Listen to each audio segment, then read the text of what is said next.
respetables cancilleres y representantes de países hermanos de nuestra América.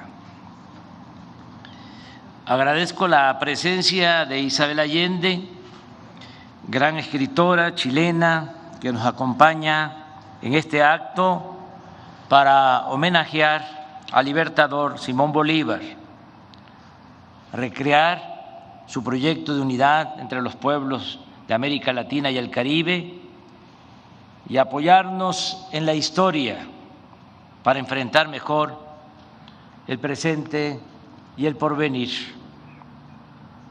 Amigas y amigos todos, nacido en 1783, exactamente 30 años después que Miguel Hidalgo, Simón Bolívar decidió desde muy joven luchar por causas grandes, nobles y justas, como el propio Hidalgo y como José María Morelos y Pavón, los padres de nuestra patria. El libertador Bolívar reunía virtudes excepcionales. Simón Bolívar es un vivo ejemplo de cómo una buena formación humanista puede sobreponerse a la indiferencia o a la comodidad de quienes provienen de cuna fina. Bolívar pertenecía a una familia acomodada de hacendados, pero desde niño fue educado por Simón Rodríguez, un pedagogo y reformador social que lo acompañó en su formación hasta que alcanzó un elevado grado de madurez intelectual y de conciencia. En 1805, con apenas 22 años, en el Monte Sacro de Roma, jura en presencia de su maestro y tocayo no dar descanso a su brazo ni reposo a su alma hasta que haya logrado libertar al mundo hispanoamericano de la tutela española. Al igual que su padre, tenía vocación militar, pero al mismo tiempo era un hombre ilustrado y, como solía decirse, de mundo, pues viajó mucho por Europa, vivió o visitó España, Francia, Italia, Inglaterra, hablaba francés, sabía de matemáticas, de historia, de literatura, pero no solo era un hombre de pensamiento, era también un hombre de acción. Conocía el arte de la guerra y era al mismo tiempo un político con vocación y voluntad transformadora. Sabía de la importancia del discurso, de la fuerza de las ideas, de la eficacia de las proclamas y era consciente de la gran utilidad del periodismo y de la imprenta como instrumentos de lucha. Conocía el efecto que causaba la promulgación de leyes en beneficio del pueblo y, sobre todo, valoraba la importancia de no rendirse, de la perseverancia y de no perder nunca la fe en el triunfo de la causa por la que se lucha en bien de los demás. En 1811, Bolívar se incorpora al ejército anticonstitucionalista, anticolonialista, bajo las órdenes de Francisco de Miranda, precursor del movimiento independentista. Poco después, ante titubeos de este militar, Bolívar toma el mando de las tropas y en 1813 inicia la liberación de Venezuela. Poco antes, como escribe Manuel Pérez Vila, uno de sus biógrafos, los pueblos lo empezaron a llamar libertador. título que le confieren solemnemente en octubre de 1813 la municipalidad y el pueblo de Caracas, y con el cual habría de pasar a la historia. En su lucha incansable por los caminos y los mares de América se entrelazan triunfos y derrotas. Su campaña militar lo lleva a refugiarse en Jamaica y en Haití. De este pueblo, de Haití, y de su gobierno, recibe en 2 ocasiones apoyo para sus campañas, algo verdaderamente excepcional y un ejemplo de solidaridad y hermandad latinoamericana. En 1819 entra triunfante a Bogotá y poco después se expide la ley fundamental de la República de Colombia. Este gran estado, la Gran Colombia, creación del Libertador, comprendía las actuales repúblicas de Venezuela, Colombia, Ecuador y Panamá. No todo fue fácil en su lucha. Perdió batallas, enfrentó traiciones y, como en todo movimiento transformador o revolucionario, aparecieron las divisiones internas que pueden llegar a ser hasta más dañinas que las contiendas contra los verdaderos adversarios.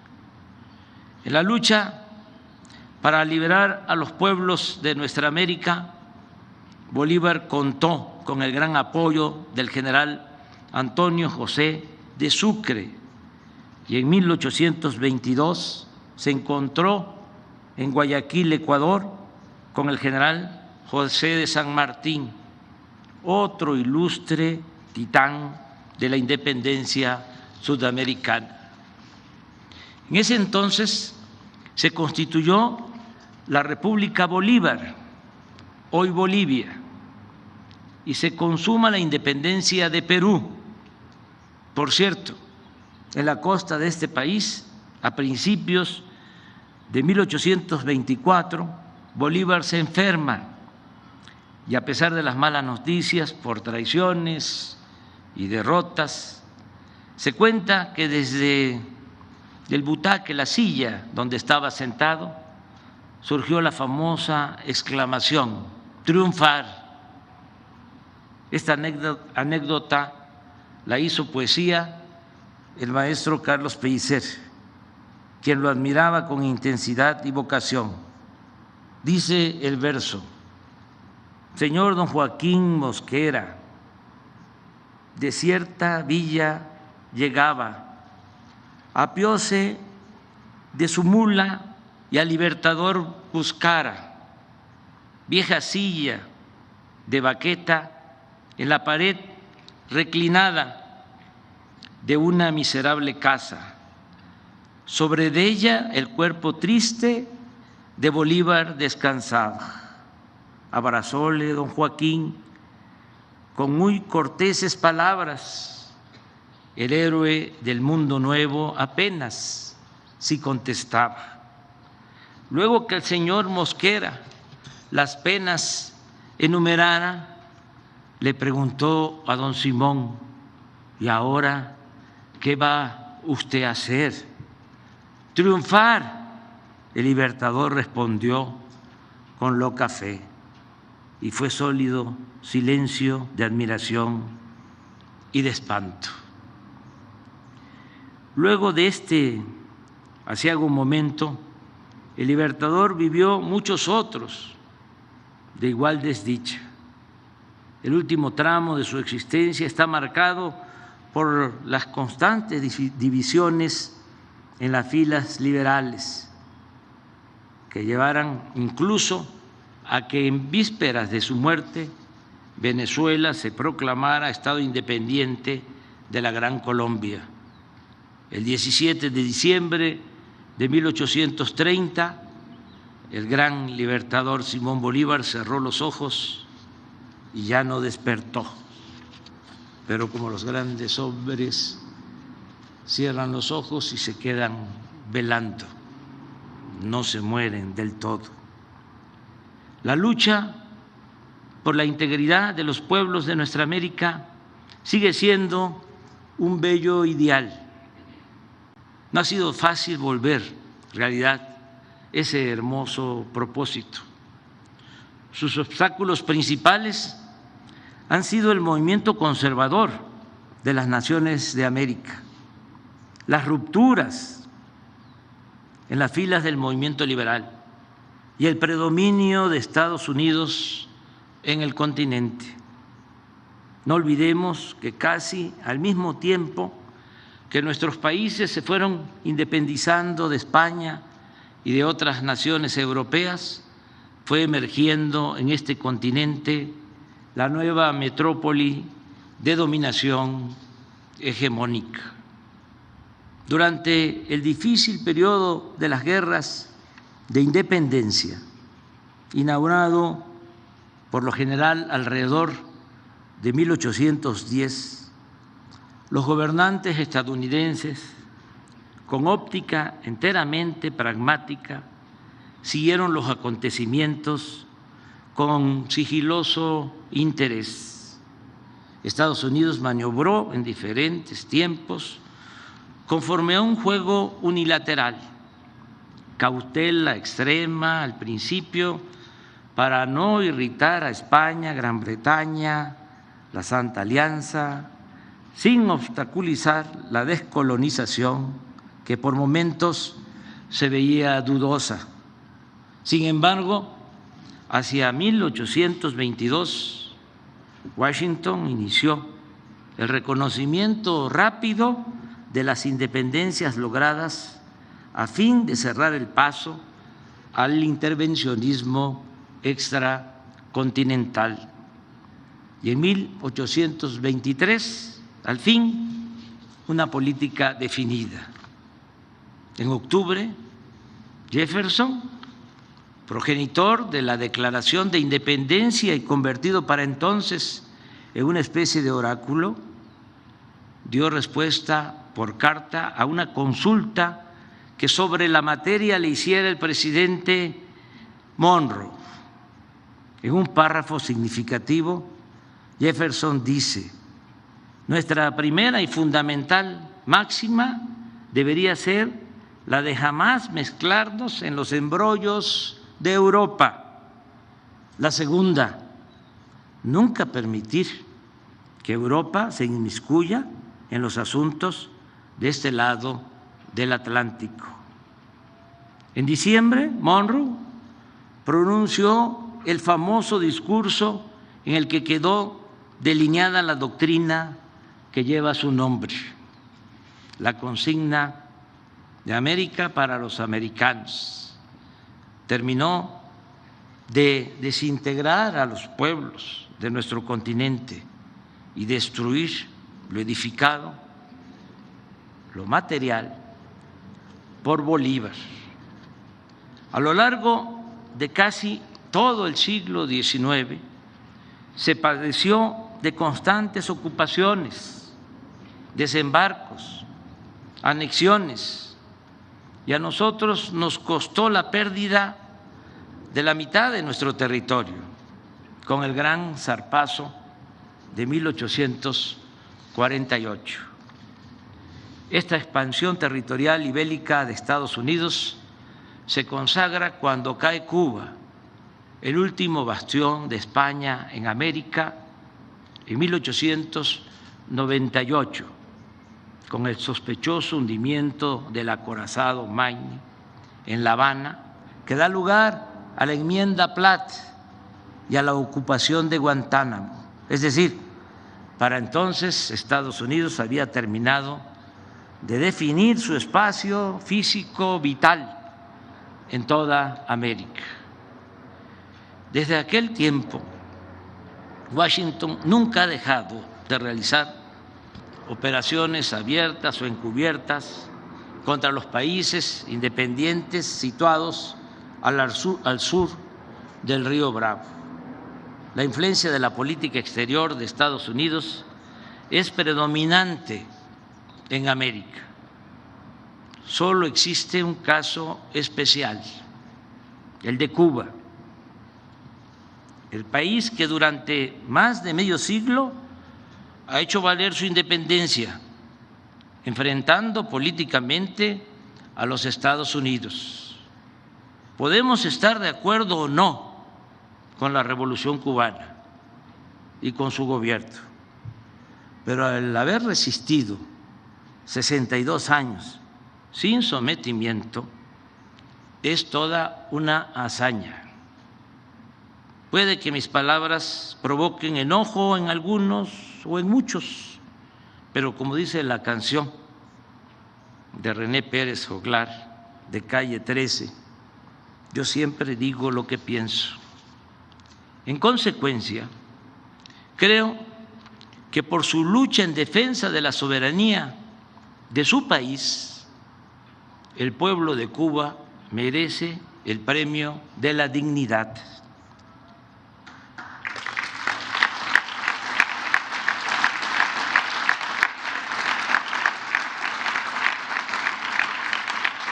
Y esa isla debe ser considerada como la nueva Numancia por su ejemplo de resistencia.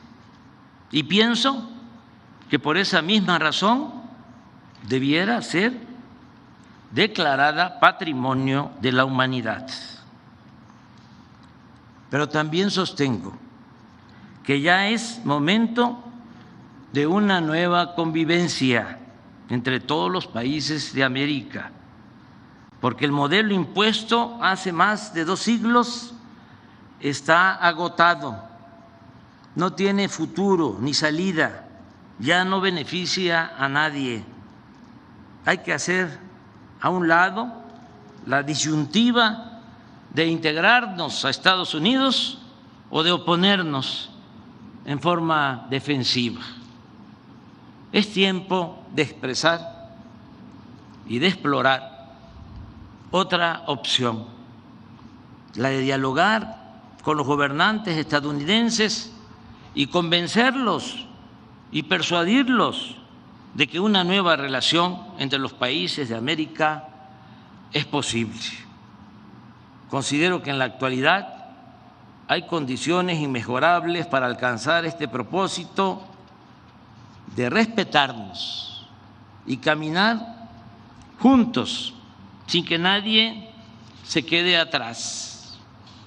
En este afán pueda que ayude nuestra experiencia de integración económica con respeto a nuestra soberanía que hemos puesto en práctica en la concepción y en la aplicación del Tratado Económico y Comercial con Estados Unidos y Canadá.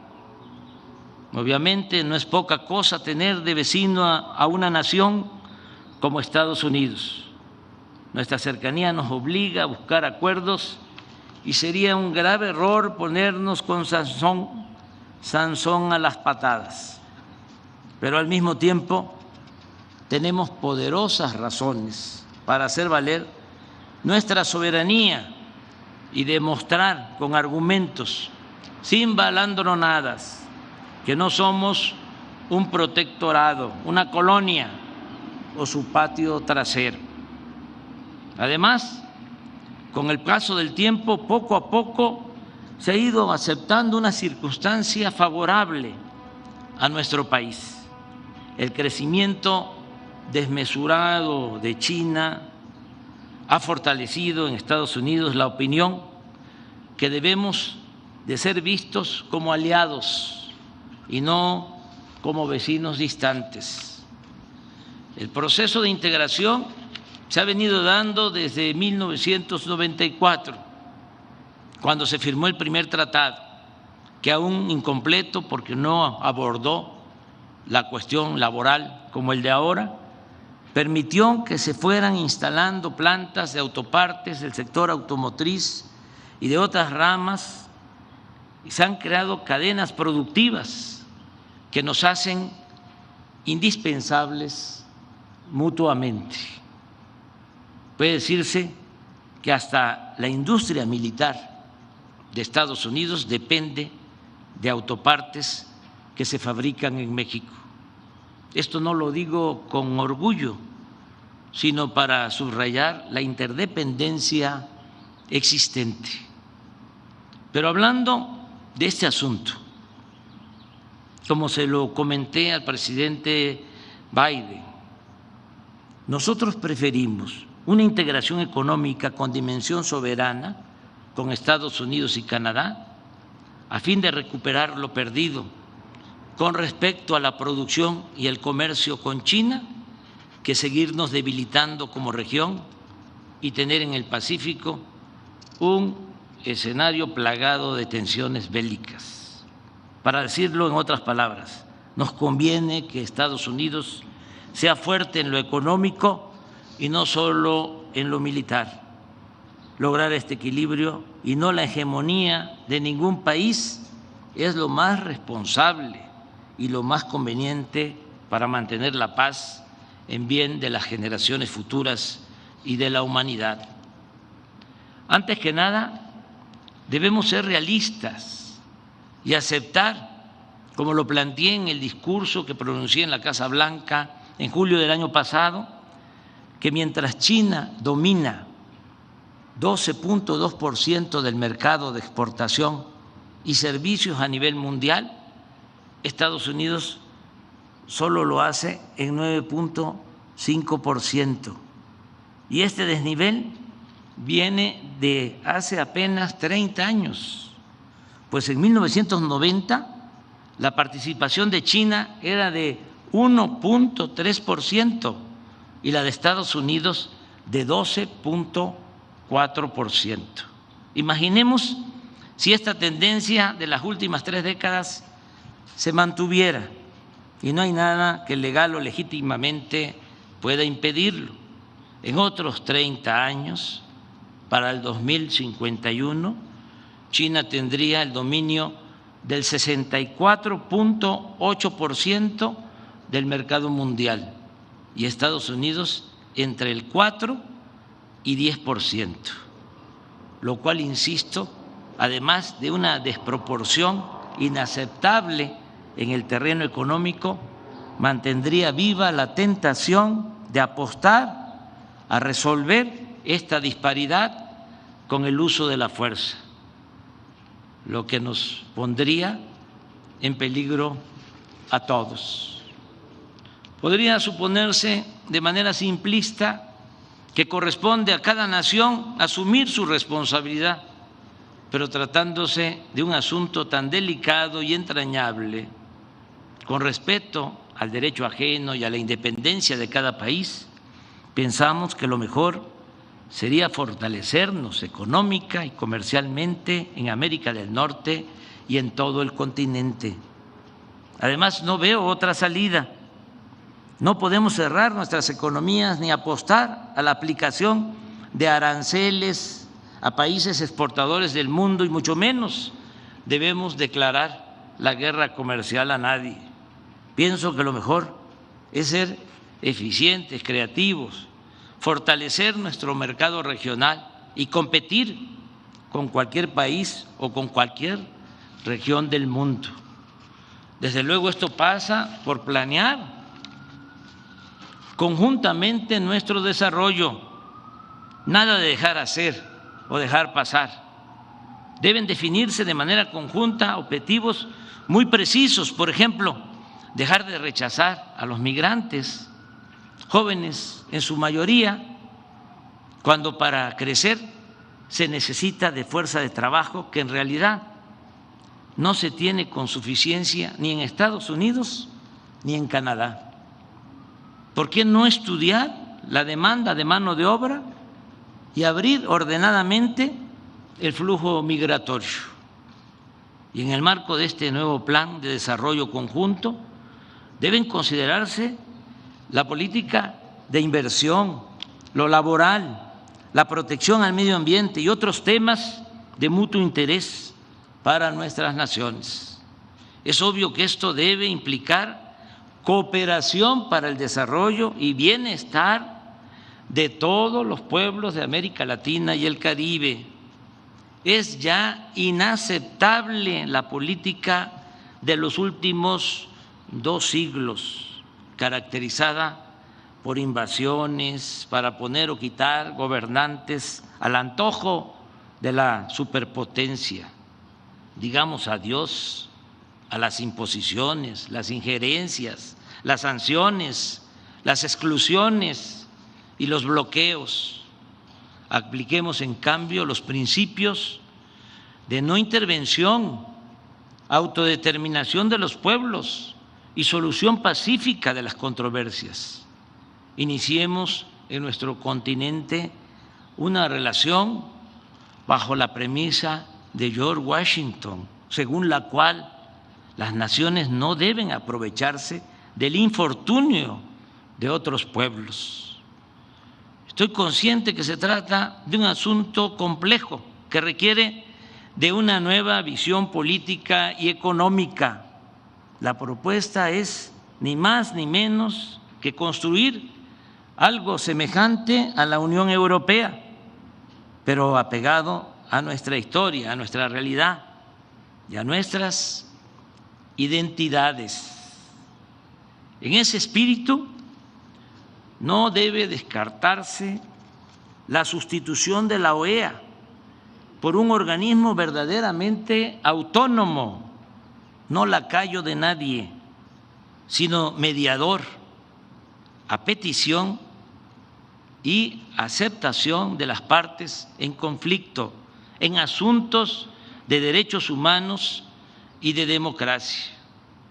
Es una gran tarea para buenos diplomáticos y políticos como los que afortunadamente existen en todos los países de nuestro continente.